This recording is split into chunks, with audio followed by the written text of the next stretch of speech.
Rakam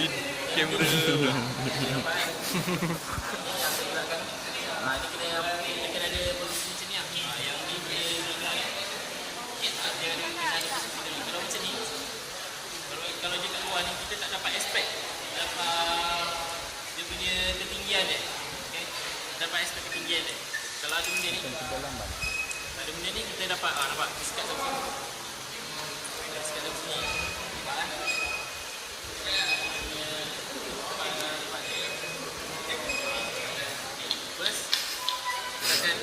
Bila dah sampai target yang ni, kita akan masukkan dulu.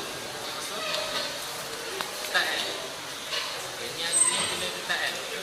Batang kalau kita tak ketat dia akan longgar macam ni. Kita bawa sedikit ketat sampai kita tak pusing di sini. Mana rakam tu? Okay.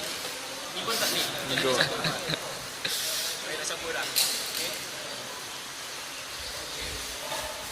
Masuk. Senang. Dia dah masuk yang ni. Kita pusing je ni.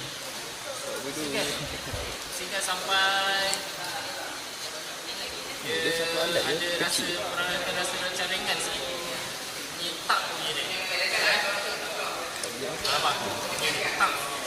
Lepas tu kita buka dia nak habis.